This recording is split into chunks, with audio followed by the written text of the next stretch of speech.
فآتيهم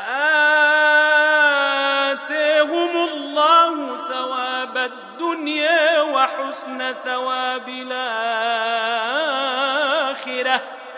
والله يحب المحسنين. Ada pertanyaan dari saudara atau saudari kita terkait tentang persoalan solat jama' qasar. Baik, kita buka dulu pemahamannya dari sumber dalil baik dari Al-Quran ataupun Sunnah Rasulullah SAW untuk memahamkan dulu berbagai istilah-istilah yang sekiranya hadir kepada kita. Nah, teman-teman sekalian, ada kondisi-kondisi tertentu yang saat kita akan menunaikannya dihadapkan pada keadaan yang tidak seperti biasanya. Misal, Anda biasa menunaikan ibadah misalnya, Masya Allah, salat zuhur, salat asar, tepat pada waktunya. Zuhur di waktu zuhur, asar di waktu asar. Hanya qadar Allah dalam keadaan tertentu, Anda mesti menunaikan misalnya satu perjalanan tertentu, ya, yang dengan perjalanan ini ada situasi-situasi yang menjadikan di antara waktu salat ini tidak bisa ditunaikan tepat pada waktunya. Anda terkena macet, kalau sampai ke tujuan waktu asar sudah lewat, kan? Atau misalnya Anda tidak bepergian, tapi situasinya tidak memungkinkan Anda menunaikan sholat dimaksud tepat pada waktunya atau dengan jumlah yang sama. Ya, seorang dokter akan melakukan tindakan. Ya, begitu saat dia akan operasi dimulai, diprediksi tindakan itu dari mulai zuhur sampai dengan menjelang maghrib melewati batas asar. Dia tidak safar, tapi ada kondisi tertentu yang tidak bisa dia lakukan, ya, maaf, dan tidak bisa mengerjakan sholat seperti halnya pada waktu yang semestinya yang telah ditetapkan semula. Bagaimana situasinya? Maka dalam hal inilah kemudian muncul tuntunan-tuntunan Al-Quran dan hadis-hadis Nabi SAW untuk memberikan solusi. Kita mulai dari yang pertama dulu. Ada situasi saat akan menunaikan sholat yang dimaksudkan, kita tidak bisa menunaikan sholat dimaksud, ya, salah satunya pertama terkait dengan waktunya. Tidak bisa ditunaikan tepat pada waktu yang dimaksudkan karena kondisi tertentu. Ya. Misal, dalam kondisi kaitan dengan perjalanan, saya akan melakukan perjalanan dari Bekasi ke kota Bandung, ya, berangkat misalnya jam 10, qadarullah biasanya hanya 2 jam, ya, bisa di Bandung langsung sholat zuhur. Tiba-tiba ada kemacetan luar biasa, ya, sampai misal, ya, sampai di kilometer 57 sudah masuk ke waktu zuhur, tapi diprediksi hampir sampainya nanti misal maghrib, ya, maghrib di kota Bandung. Maka disinilah kemudian dihadirkan pertama konsep jama'. Saya ulang, pertama konsep jama'. Apa itu jama'? Ya, apa itu jama'? Jama' itu menggabungkan dua waktu salat yang jaraknya berdekatan.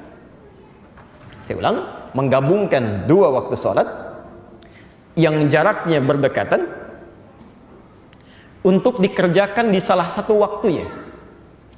Awas, kita belum bicara qasar, ya, kita baru bicara jama'. Baik, menggabungkan dua waktu sholat yang jaraknya berdekatan, pelan-pelan, untuk dikerjakan di salah satu waktunya. Tanya, zuhur lebih dekat kemana? Asar, kan? Baik, jadi dari sini zuhur bisa dipertemukan dengan asar. Ya, jelas di sini? Baik. Maghrib lebih dekat kemana? Kemana? Ke isya, gitu kan? Maghrib dekat juga dengan asar, cuman asarnya kan sudah ditarik ke zuhur. Ya, bertemu dengan zuhur. Tidak bisa 3 waktu disamakan. Maka maghrib didekatkan dengan isya. Baik. Subuh lebih dekat kemana? Baik, subuh tidak dekat kemana-mana, ya. Baik, karena itu oleh Allah dijadikan waktunya sangat lapang, kan? Dari isya ke subuh jauh, dari subuh ke zuhur juga jauh. Jadi tidak ada alasan bagi Anda untuk menjamaknya. Persiapan ke subuh pun begitu lapang. Jadi Anda bisa bangun lebih awal dan bisa berhenti lebih cepat untuk persiapan sholat zuhur.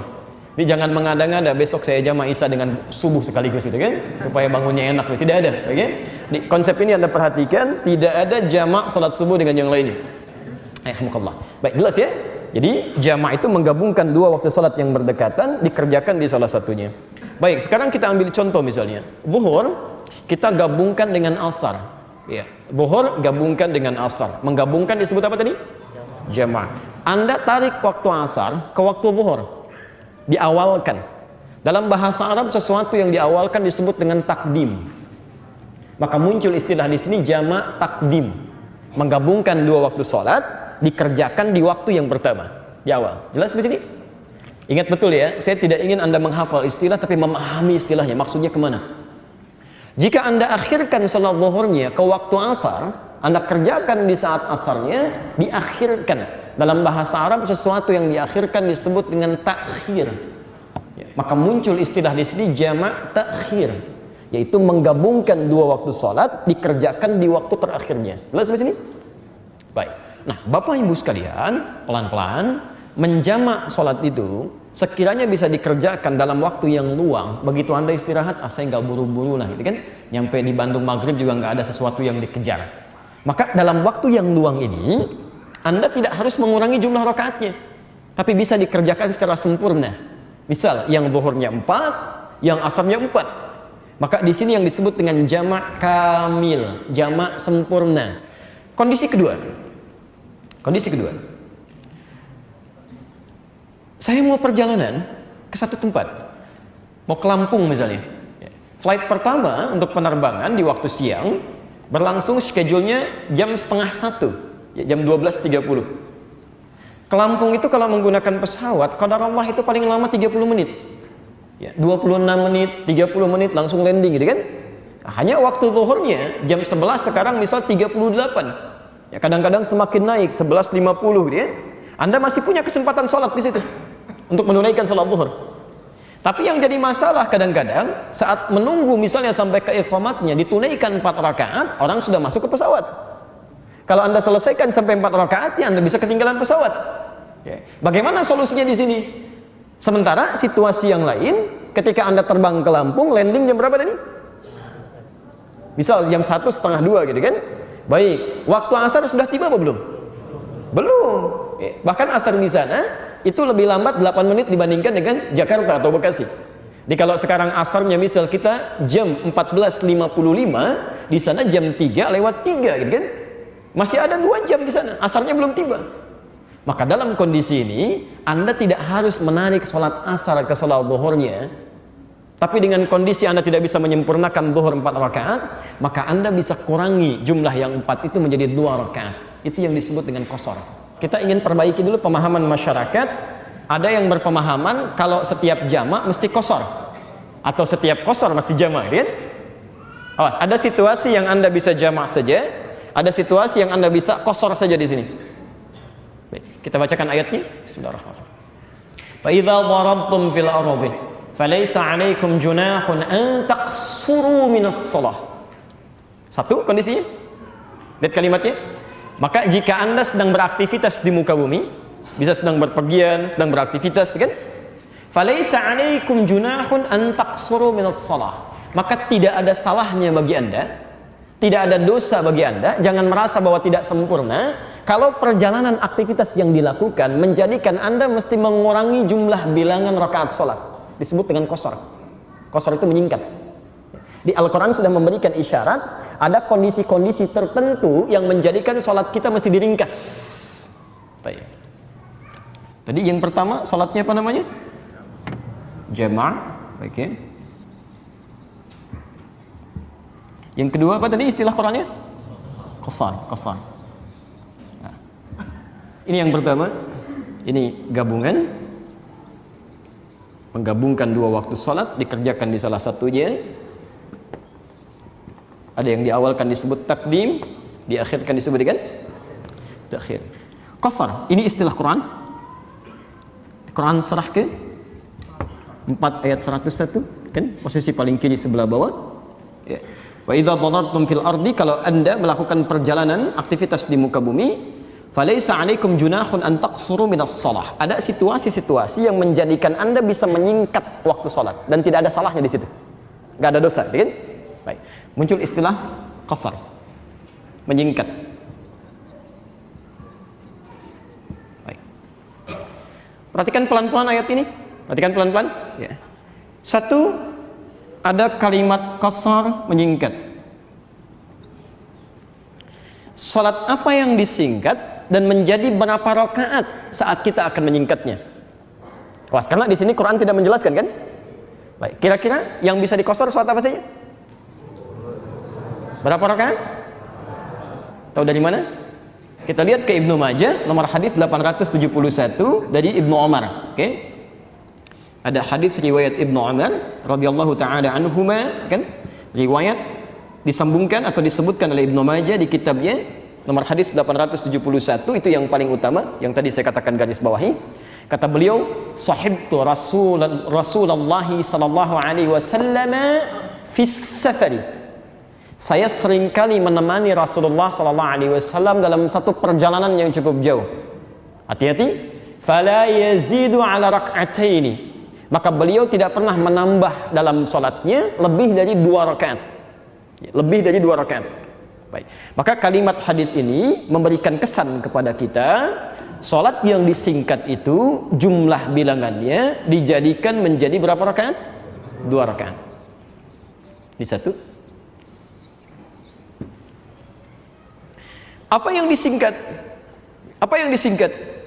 Baik, karena kondisinya kata para ulama menyebutkan jumlah bilangan singkatannya sampai dengan 2 rakaat, artinya salat yang boleh disingkat itu dipersingkat bilangannya menjadi 2 rakaat, yaitu secara konsekuensi logisnya salat-salat yang lebih bilangannya dari 2 rakaat. Jadi kalau ada salat misalnya bilangannya pas 2 rakaat, itu tidak ada dipersingkat lagi.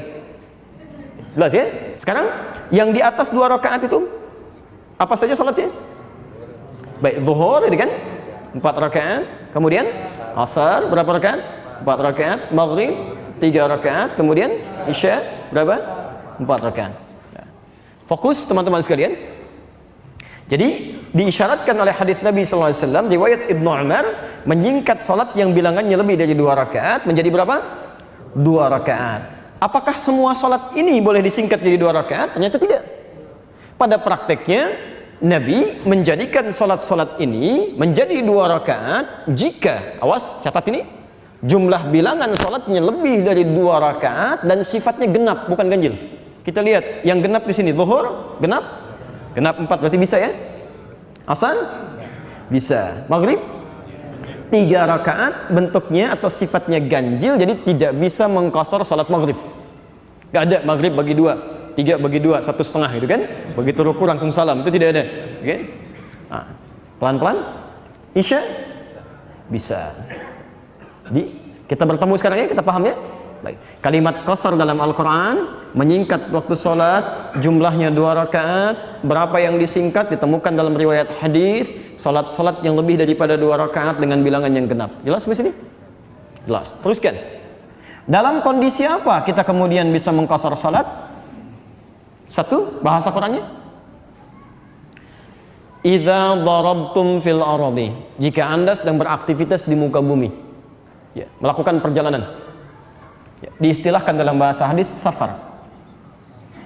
Safar, perjalanan yang cukup jauh yang memengaruhi zona waktu, ya, waktu bisa berubah gitu kan. Baik, pelan-pelan. Ini satu. Yang kedua, fala junaha alaikum an taqsuru minas shalah in khiftum. Ada kalimat in khiftum. Ya. Jika Anda khawatir. Jika Anda khawatir. Kata para ulama kalimat in khiftum, jika Anda khawatir, kalau dipisahkan dengan kalimat safar, ada kondisi-kondisi tertentu yang saat kita tidak safar, cuma ada kekhawatiran kalau tidak mengqashar jadi persoalan misalnya. Ya. Misal seperti tadi ada dokter gitu kan. Kemudian dia akan melakukan tindakannya harus segera dilakukan, tapi tidak sampai waktu asar misalnya, ya zuhur, tapi harus cepat. Pasien darurat nih, pasien darurat sekarang misalnya kan. Tayyib, qadar Allah dia mau sholat, ya masih ada waktu misalnya 5 menit kan, atau 2 menit. Dia bisa lakukan qasarnya sekalipun dalam kondisi, mohon maaf, tidak dengan jamaknya. Ya, langsung zuhur misalnya jadikan 2 rakaat. Pelan-pelan. Atau kondisi berbeda. Ada in khiftum dari kata khauf, khawatir, ya. Kondisi peperangan, ya. Kan tidak sedang safar ya. Ya, Anda sedang peperangan, terjadi misalnya peperangan tertentu, tiba waktu sholat, Anda boleh dirikan. Bahkan istilahnya sholat khauf di sini. Ya, sholat khauf. Jadi begitu sedang Anda tunaikan, Anda bisa qashar, nanti sifatnya beda dengan sholat seperti biasa. Ya, jadi begitu yang di depan misalnya sujud, di belakang masih berdiri. Nanti begitu yang di depannya bangkit, di belakang baru sujud. Diatur di ayat setelahnya. di ayat 102-nya. Nah, teman-teman sekalian, dalam kondisi seseorang sedang berperang di sini, sekalipun tidak dalam keadaan safar, dia boleh mengkosor waktu sholatnya, menjadikan yang 4 ini menjadi 2 rakaat. Jelas di sini? Baik. Jadi ada yang pertama situasi safar, yang kedua situasi darurat tertentu, ya, yang menjadikan Anda bisa menjadikan bilangan jadi 2 rakaat sekalipun tidak harus menambah dengan sholat yang setelahnya atau sholat asar atau yang lainnya. Ya, jelas di sini? Yang ketiga, ada kondisi yang memaksa Anda atau menjadikan Anda mesti menggabungkan keduanya. Ya, jama' plus qasar. Saya ulang, jama' plus qasar. Pertama jama' saja, kedua qasar saja, yang ketiga jama' dan qasar sekaligus. Allahu Akbar, Anda ingin ke Bandung dari kilometer 57, macetnya luar biasa, diduga sampai sana maghrib gitu kan. Sementara begitu ke kilometer 57 berdesakan satu dengan yang lainnya, masih cepat keluar lagi, rest area dibatasi. Maka kondisi seperti itu bisa menjadikan Anda menggabungkan 2 waktu sholat plus dikurangi jumlah rakaatnya. Jelas di sini? Baik, gabungkan zuhur dengan asar, masing-masing tunaikan 2 rakaat, 2 rakaat. Ini yang disebut dengan jama' qasar. Jelas? Anda tidak sedang dalam perjalanan, ada kondisi darurat tertentu, ya, Anda seorang dokter mesti melakukan tindakan. Oh, ini panjang nampaknya operasinya nih, dari mulai zuhur sampai menjelang maghrib. Masya Allah, kalau Anda teruskan misalnya, ya maaf, untuk menunaikan waktu sholat di sholat asar, jadi masalah pada pasien. Begitu zuhur diamati, sudah sholat zuhur, asar belum. Ya, begitu dibuka, dilihat jantungnya, asar berkumandang. Allahu Akbar, Allahu Akbar. Maaf Pak ya, saya harus sholat dulu, nanti saya balik lagi ke sini. Gak bisa. Jadi berbahaya nantinya kan. Maka Anda bisa tarik waktu asar ke waktu zuhur sekalipun tidak safar, Anda tunaikan 2 rakaat disebut dengan jama' qasar. Jelas di sini? Baik. Jadi ada salat jamaah kalau situasinya tidak menuntut Anda harus qasar karena Anda sedang santai. Ada situasi qasar yang tidak harus menggabungkan dengan salat setelahnya karena waktu yang Anda tiba di tempat tujuan belum sampai ke waktu salat setelahnya. Dan ada yang ketiga, jama' dengan qasar, menggabungkan 2 waktu salat dan dikurangi jumlah rakaatnya jika kondisinya mengharuskan itu dilakukan.